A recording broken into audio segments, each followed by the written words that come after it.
This story happened last year. I was 22 at the time, completely burnt out from work, and I was going through one of those stretches where everything in life felt like it was happening to someone else. I won't get into specifics, but let's just say I had a colorful past, and by that point I was actively trying to put some distance between myself and certain chapters of my life. What I needed more than anything was to disappear for a few days. We have all been there. I must have been venting out loud because one day at work, I found myself having a conversation with a coworker about this tiny island off the coast of Maine. The way he described it, the place sounded almost aggressively boring. No nightlife, barely any tourists after dark, and most people just took the ferry out for the day and left before sunset. He said if you stayed overnight, it was like having the whole island to yourself, which was exactly what I was looking for. And so, I went online and found a vacation rental listing for a standalone cottage right on the shoreline. The price was suspiciously cheap, and it was available on short notice, which probably should have raised some flags, but I wasn't exactly in a cautious headspace. I booked it without thinking twice. The cottage itself was small, just a single room with a bed, an unused kitchenette, and a bathroom the size of a closet. It was set back from the water, surrounded on three sides by thick brush that pressed right up against the walls. The front faced the ocean with a single window covered by this thin, semi-translucent curtain that didn't do much to block the view in either direction. The walls were paper thin. I could hear the wind moving through the brush like it was right next to my ear.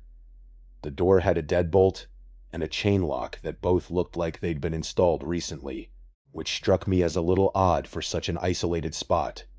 But I didn't dwell on it. I took the late afternoon ferry over and spent the early evening just walking around the island. It was kind of surreal watching the place empty out as the day visitors filtered back to the mainland. By the time the sun went down, there was almost no one left. No streetlights, no ambient noise, nothing. I was pretty much left alone to enjoy the sounds of the ocean by myself. It was beautiful. I grabbed dinner at this little pub near the ferry landing. The bartender was friendly enough, but I noticed that she gave me a weird face when I told her where I was staying. On the walk back, I passed a small dock tucked into a cove, maybe 100 yards from the cottage. There was a single blue motorboat moored over there. It stood out because all the other boats I'd seen on the island were larger lobster vessels. I made a mental note of it, but didn't think too much beyond that. I got back to the cottage around 10:30, locked the deadbolt and the chain, and settled in for the night. Up until that point, I was really enjoying the time away from everything. But of course, that peace didn't last. I realized my phone charger was busted, or maybe it was the outlet I was using. But the point is, my phone wouldn't charge no matter what I tried. I tried every outlet in the cottage. My phone was on low battery, and I was 100% sure it was going to die within the hour. Luckily, I didn't really need it to get back to the ferry. I had a physical ticket, but no one likes having a dead phone. I decided to just call it a night and go to sleep. I was exhausted anyway, and I did fall asleep pretty quickly, actually. The exhaustion from the past few nights hit me all at once, and I was out within a few minutes of my head hitting the pillow. I woke up randomly in the middle of the night. I don't know what pulled me out of my sleep exactly, but once I was awake, I heard it. Footsteps on the gravel outside the cottage.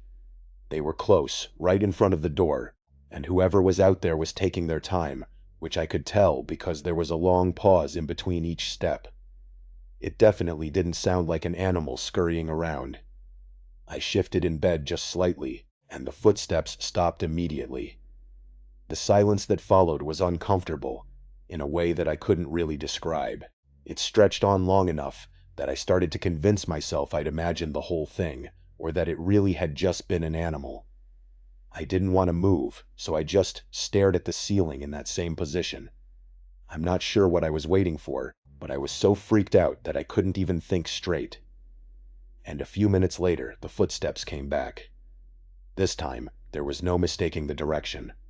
They weren't passing by, they were approaching. I heard them come right up to the entrance of the cottage and stop directly in front of the door.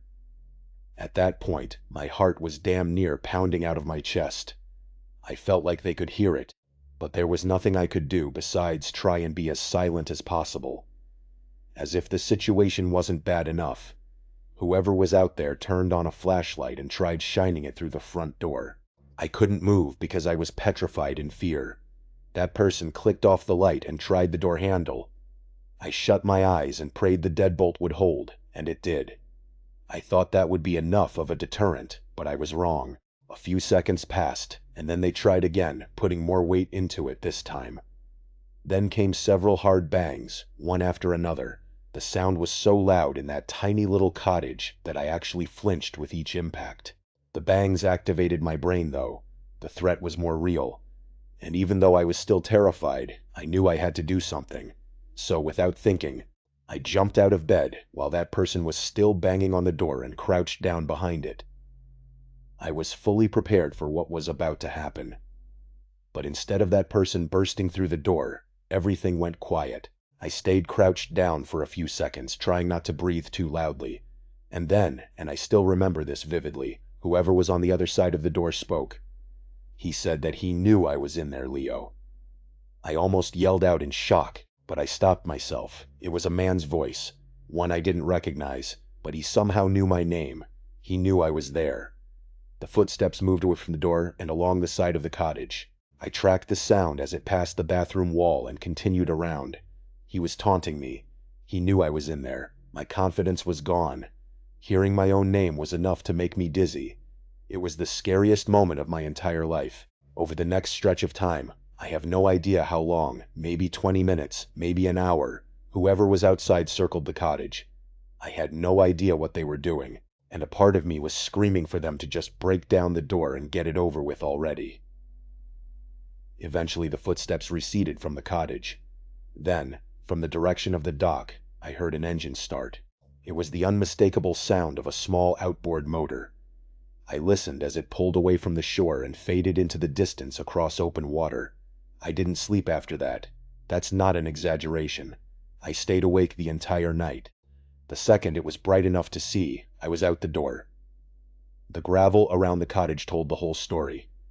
There were heavy boot prints circling the cottage multiple times. The prints led in a straight line from the cottage toward the dock and ended right at the waterline. The next day was honestly a blur. I returned the key to the property owner, boarded a ferry, and made it home. But I was not in a good headspace. Here's the thing that still gets me. Whoever was outside that cottage didn't come from the island. They came by boat specifically to that cottage, and on that specific night, they knew my name and exactly where I'd be. The thing is, I have absolutely no idea how they could have tracked me down. I confronted my coworker about it a few days later, the one who told me about that island in the first place, and he swore up and down he hadn't told anyone about my trip, and honestly, I believed him. He looked genuinely freaked out when I told him what happened. I mentioned earlier that I have a colorful past. I'm not going to get into the details, but let's just say I'm not exactly shocked that someone out there might want to find me. What I still can't wrap my head around is, how did someone track me to some random island off the coast of Maine? How did they know which rental I booked and on which night? How long had they been watching me before any of this? I don't have any answers to any of those questions. And the worst part is I still work the same job and live in the same place. Nothing has changed since then. But I have no reason to believe things are over. Now, if you think being stalked in an isolated cottage on a Maine island is terrifying, imagine being trapped on an abandoned, decaying island in a foreign country where nobody can hear you scream. This brings us to our second story, which happened many years ago. I am a structural engineer, and at the time I was finishing up my graduate thesis on concrete degradation in marine environments. It was very boring, but it's what got me invited to Japan. This is all relevant, by the way. I was in Nagasaki for an academic conference. There was this professor I'd been corresponding with who had done extensive research on post-industrial decay. His name was Dr. Yamamoto, and he pulled some strings and arranged something I never thought I'd get access to: a research permit for Hashima Island. If you don't know Hashima, you've probably seen pictures of it without realizing. It's this tiny island off the coast of Nagasaki that looks like a battleship completely covered in crumbling concrete apartment blocks. It used to be a coal mining operation, one of the most densely populated places on Earth at its peak. They abandoned it in the 70s when the coal ran out, and it's been rotting ever since. It's a UNESCO World Heritage Site now. Tourists can technically visit, but only on guided tours that stick to a narrow concrete path along the seawall. Civilians are expressly forbidden from entering the actual buildings due to structural integrity concerns. But I wasn't subject to the same restrictions, of course, which was thrilling and a little scary. I had to sign an exhaustive stack of papers, basically waiving my right to damages should I injure myself or something. The morning of the visit, I took an early ferry from Nagasaki. It wasn't a tourist boat, but rather a smaller vessel arranged through the research office. It was just me and my escort, a guy named Tishi. He didn't talk much. I didn't really mind because I was so hyped about the excursion. The approach to Hashima plays tricks on your eyes. When it first appears within your line of sight, it looks deceptively small, insignificant almost. But then as you get closer, the scale of it hits you. The seawall wrapping around the entire island, the apartment blocks stacked on top of each other. It really is something else. I had seen hundreds of photos, but none of them prepared me for actually laying my eyes on what I can only describe as a true wonder. Tishi gave me the briefing on the dock. I had access to several buildings beyond the normal tour route. He actually had a list, but there were still rules such as stay on designated paths, don't enter anything marked with red tape, don't remove anything, don't touch anything you don't need to, and stay within visual range of him at all times. He said that last part twice. I also had to wear a hard hat, steel-toed boots, and these bulky reinforced work pants that made it a little difficult to walk. Despite all the excess gear, the first couple of hours were amazing. I was taking photos, taking notes, completely in my element. Tishi followed at a distance, occasionally glancing at his watch. He clearly wanted this over with. We entered one of the large residential blocks around midday. The stairs were intact, but barely. You could see daylight through the gaps in the landing.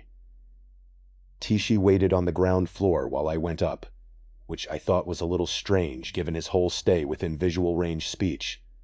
But I wasn't going to argue. It was kind of irritating having him follow me around. Anyway, I was on the 4th floor examining a section of wall where the concrete had completely separated from the rebar underneath when I noticed something off. The dust patterns were wrong. There was dust everywhere, obviously, decades of it, but there was this path through it, like someone had been walking this route regularly. Not recently maybe, but often enough that the dust hadn't fully settled back. I followed it with my eye and realized it led to a room at the end of the corridor. I should have gone back down to tell Tishi, which would have been the smart thing.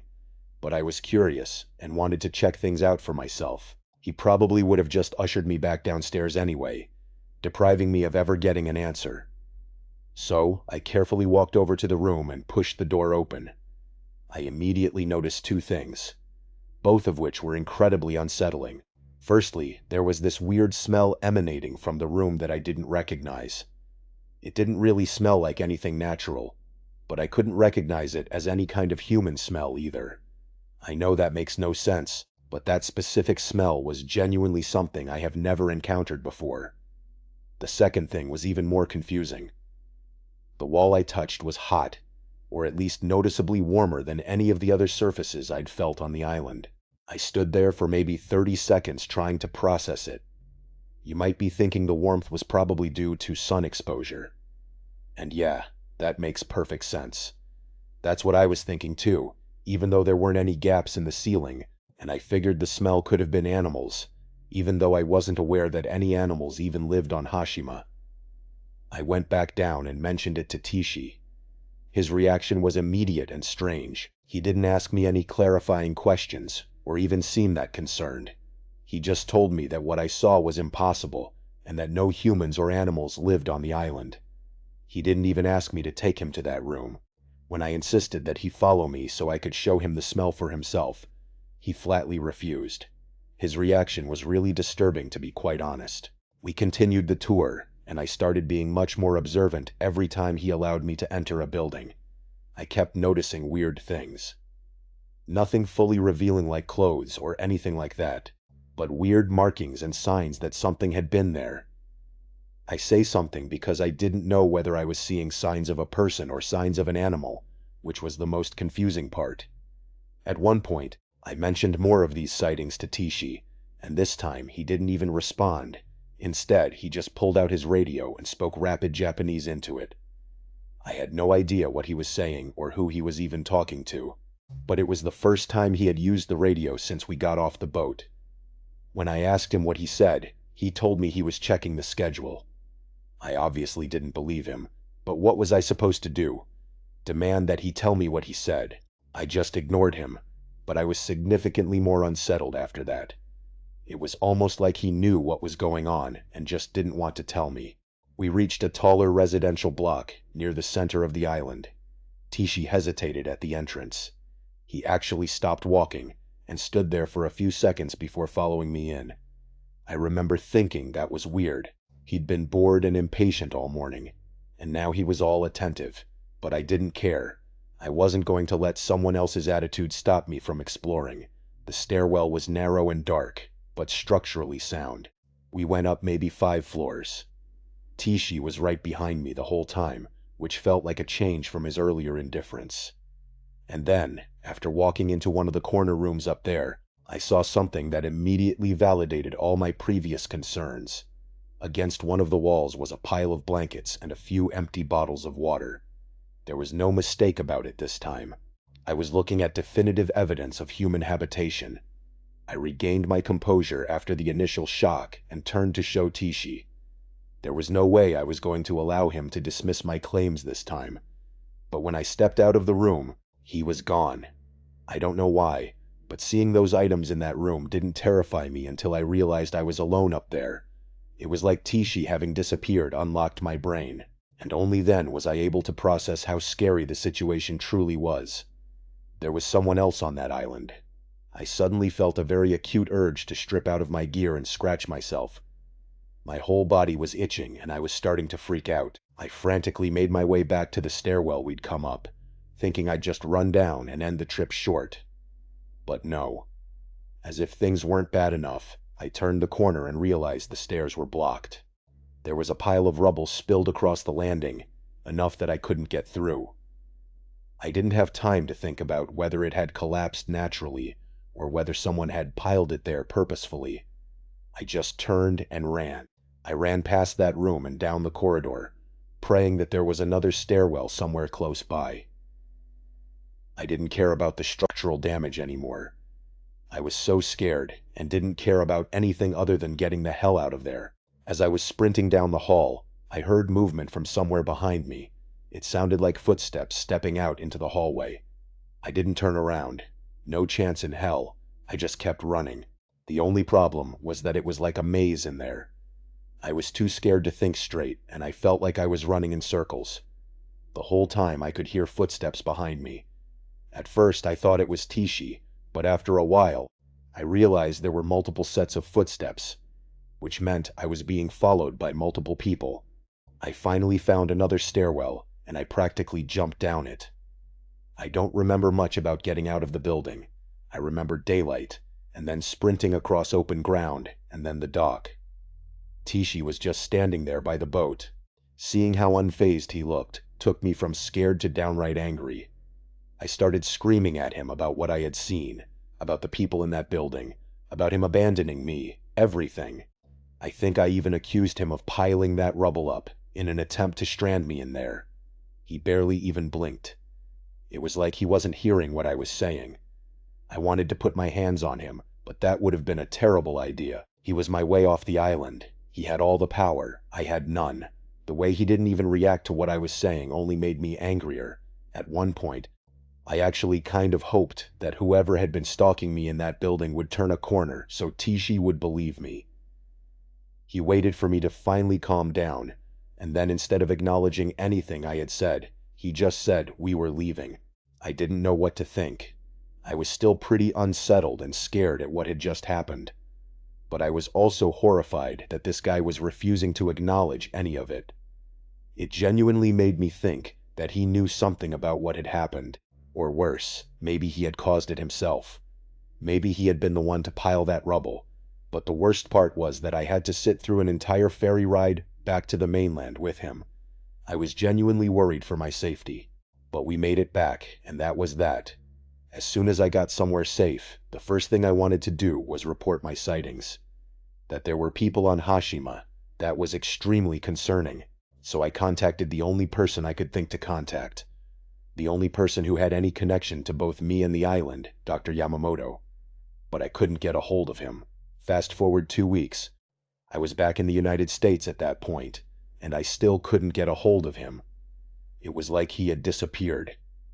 I tried my best to report what I had seen to the relevant authorities, but I don't think anything came of it. I don't think anyone believed me. It's been years and years since this all happened. But this is a story I'll tell anyone who will listen. Strangely, the thing that gets to me the most isn't what happened on the island, but what happened after.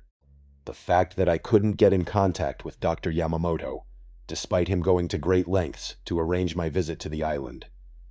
The thing I regret the most is not taking more action to get to the bottom of what was going on there. If I had spoken Japanese, or if I didn't have to return to the United States so quickly, I might have been able to do something. This is something I'm going to think about forever. Our third story takes us back to the United States, to a place that sits right in the shadow of one of the busiest, most densely populated cities in the world. This happened a long time ago. I'm talking 10+ years. It was during my very last semester of college. I was majoring in history, and I was deep into my senior thesis, which focused on abandoned institutional spaces, places like defunct hospitals, asylums, rehab centers, especially ones that still existed in or around major cities. One of the cases I was writing about was North Brother Island. It was this overgrown island right in the East River. Technically part of New York City, but it had been completely abandoned for decades.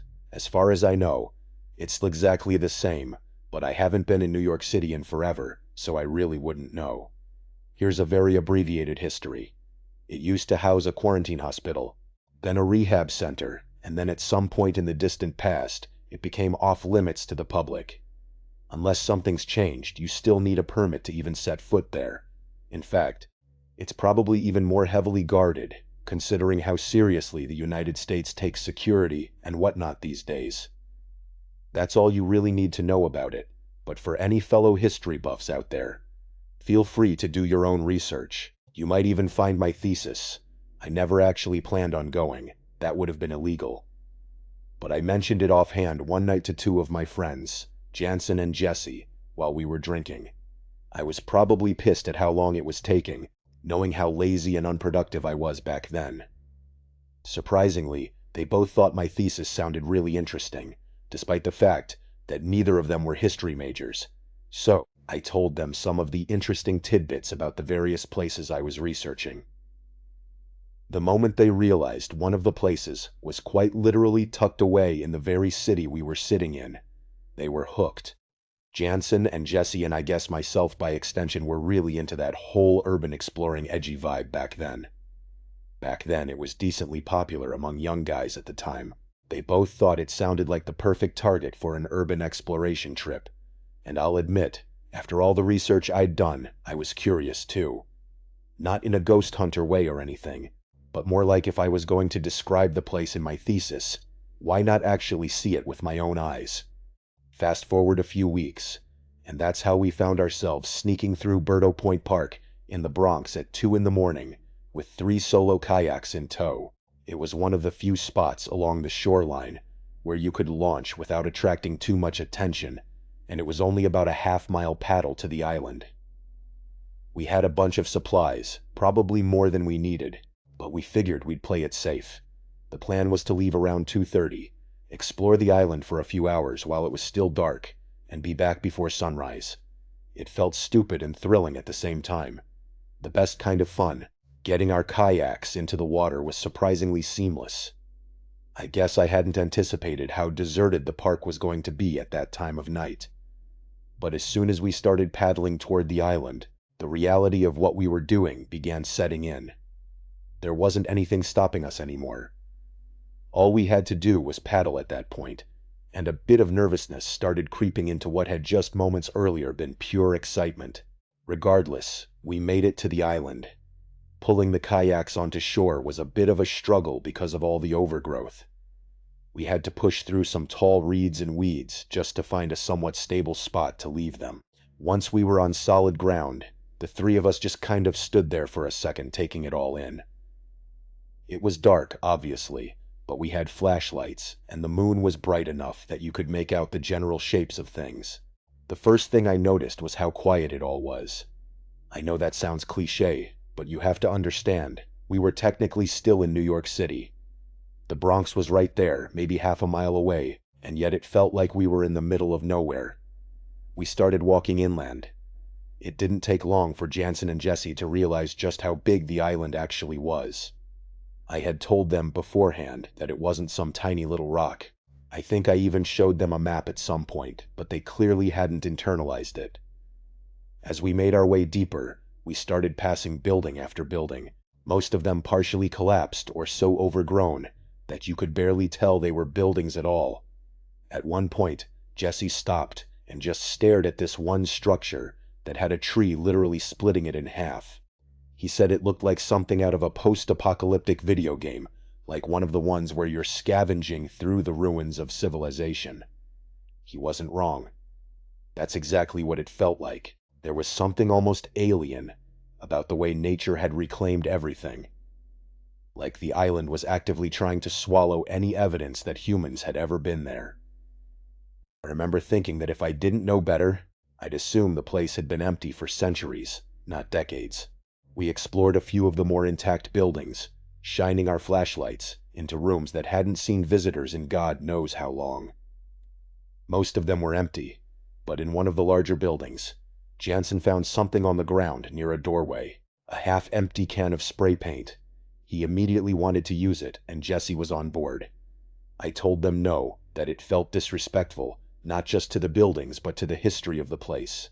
People had lived there, and people had died there, but they pointed out that there was already graffiti all over the walls, some of it pretty elaborate, and argued that a little more wasn't going to make a difference. I didn't have the energy to keep fighting about it.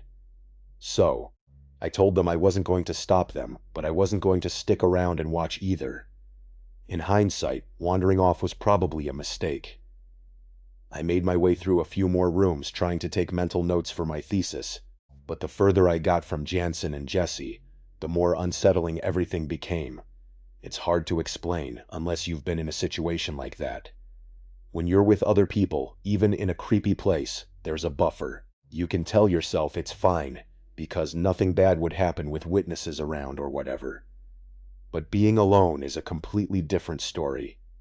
I was walking down a long hallway in one of the larger buildings. I think it might have been part of the old hospital complex, when I heard Jesse's voice call my name from somewhere ahead of me, from one of the rooms further down the hall. The sound of it made me jump, and even though I knew it was him, I was still pretty freaked out. I started walking toward it, and something began to feel off.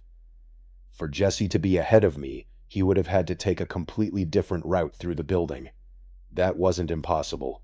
There were multiple hallways and stairways, but it would have meant he left Jansen almost immediately after I did, and then speedwalked or even ran just to loop around and end up in front of me.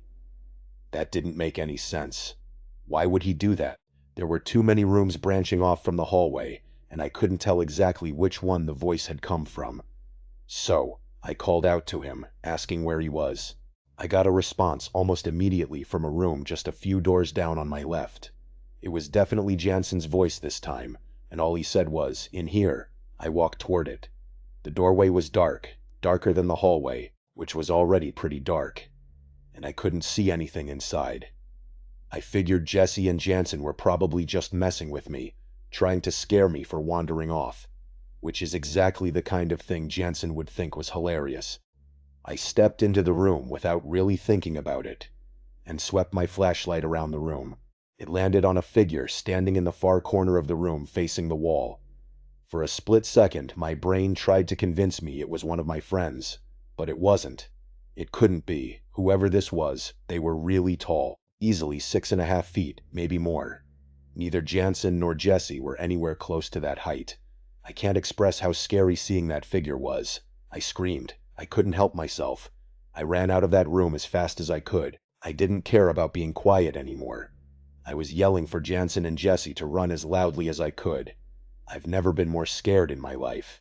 I felt like whoever had been in that room was going to catch me, or something else would jump out from one of the many pitch-black rooms I was running past. I found my friends near where we'd originally split up. When they saw me sprinting toward them, they just started running too. We didn't stop until we reached the kayaks. Once we caught our breath, I told them everything. They didn't believe me at first, which I completely understood. If Jansen had told me the same story, I would have assumed he was messing with me. But I pleaded with them to believe me, that I wasn't making it up. And after a minute or so, they actually started to look more scared than me. We decided to just leave. Whatever we'd come to see, it wasn't worth sticking around after that. But right as we started dragging the kayaks back toward the water, all three of us heard it at the same time. It was faint but distinct, a moaning sound coming from somewhere in the darkness behind us. It sounded like a woman, an older woman, either crying or wincing in pain. It wasn't loud, but it was loud enough that we could hear it clearly if we focused. None of us said anything, but I could tell Jesse and Jansen were losing it. I was too. My hands were shaking. We finally got the kayaks into the water. The paddleback felt like it took forever, but we made it. The whole drive. None of us could stop talking about what happened. We went over every detail, trying to make sense of it, trying to come up with some rational explanation. But the thing I kept coming back to, the thing that freaked me out the most, was the voice. Because that was definitely Jesse's voice I heard in that hallway. I know Jesse's voice as well as I know my own, and whatever called out to me sounded exactly like him, except Jesse was nowhere near that part of the building. He was with Jansen the whole time. I've thought about going back to the island over the years, but I never have. For one thing, I'm pretty sure it's basically impossible now. From what I've read, they've really cracked down on unauthorized access. Even if I wanted to, I don't think I could get within 100 yards of that place without getting intercepted by someone. I really don't believe in the paranormal. I never have. But I have a hard time explaining what happened that night any other way. Someone was on that island with us. Someone who knew my name. Someone who could make their voice sound exactly like Jesse's. I don't think I'll ever get an answer to what happened that night. These three stories leave us with so many questions. Who was the person who knew Leo's name on that remote Maine island, and how did they track him there? What was the truth behind Dr. Yamamoto's disappearance, and who was hiding out in the decaying concrete ruins of Hashima Island? And finally, what was the entity on North Brother Island that could perfectly mimic the voice of a close friend calling out from the pitch-black rooms of an abandoned hospital? The world is full of places that have been left behind by time. Isolated cottages, decaying industrial islands, and overgrown quarantine stations that sit right in the shadow of major cities. We often look at these places as fascinating historical relics, spots for a quick adventure or a quiet getaway. But the truth is, we are rarely as alone as we think we are. Sometimes the shadows we seek to escape into are already occupied by something or someone that has been waiting for us to arrive. They watch us from the edge of the brush. They follow our footsteps through the dust of ruined hallways, and they learn our names. And so, we must be careful when we choose to disappear. We must be careful about the places we visit, the shortcuts we take, and the invitations we accept. Because once you step off the beaten path, once you leave the safety of the crowds behind, you might find yourself in a place where the rules of the normal world no longer apply. A place where you are entirely at the mercy of whatever is waiting in the dark. And by the time you realize you are being watched, by the time you hear the footsteps approaching, or your own name being whispered back to you, it might already be too late to run. Thank you so much for watching. Let me know what you thought of today's episode in the comments. And remember, we have a whole playlist of true crime episodes ready for you to binge right now. Until next time, see ya.